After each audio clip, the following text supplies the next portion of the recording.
You say in your book that every time we say the word Trump, even when we're saying it in a negative light, as we are right now, we're doing his marketing for him. That is depressing. It is depressing. And in retrospect, I wish I had just sort of substituted the word Trump throughout the book for something else. We are, because part of the Trump show involves the people attacking Trump, right? I mean, he uses the formula of another fake reality entertainment genre, professional wrestling. And professional wrestling needs villains, needs people who the crowd turns on and boos. And that's us, what we're doing right now.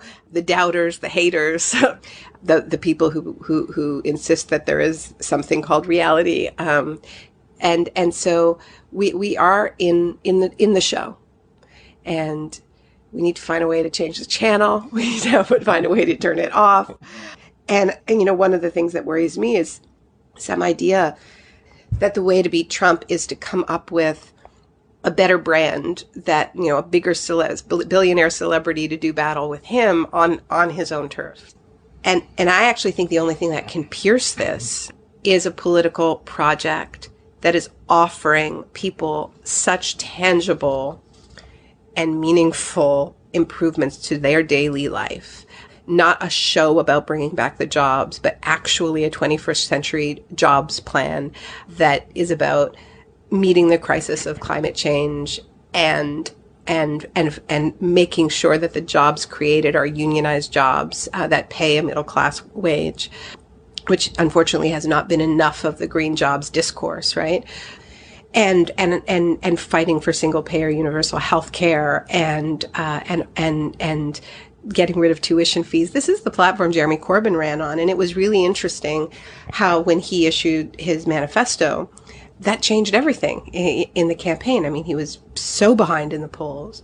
And it wasn't that he suddenly became a charismatic politician and an amazing brand. It was that he put forward ideas that captured the imagination of a large part of the country, particularly young people, who felt that he was a guy they could trust because he's not a brand or a celebrity. I mean, it was his reality, that his unfocused, grouped, unpolished, unslick reality that made young people, and still makes young people and so many vulnerable people trust him in the face of so many hyper-produced politicians, that in combination with the ideas and policies themselves. So I think we are at this moment in, looking at what's the strategy going to be going forward. And there's still such a powerful hope within, the top echelons of the Democratic Party that it is just a question of finding, Hillary without the baggage. To change registers here, one of the most surprising things to me in your book, No Is Not Enough, is your section titled Killing the Trump Within. What is that about? I was struck in my conversations with a fair number of liberals about, let's just say, the sort of Clinton Democrats, that there was this deep desire to sort of present Trump and his base as just completely other. That there's this narrative that there's two Americas. There's the good guys and the bad guys, right? And it's that bad America that produced Trump. But the liberals are entirely innocent. So that's part of the reason why I wanted to talk about philanthrocapitalism and how the Clinton Global Initiative created the context for Trump. But, I also think it's a more internal examination that's required about how the whole logic of personal branding Trump is the first human, fully commercialized brand to be the U.S. president. That's a big deal. This is not just about conflicts of interest. This is an entirely new ballgame where the word Trump, the person of Trump, is entirely inseparable from this global commercial enterprise, which is why whenever we say his name, we're feeding his brand. This is a new business model, and there's never been a precedent for this. But this whole phenomenon of personal branding is new. When I wrote No Logo 17 years ago, I think I ended it going, and, there's some people who even think that people can be brands, It was like, that was was a new idea.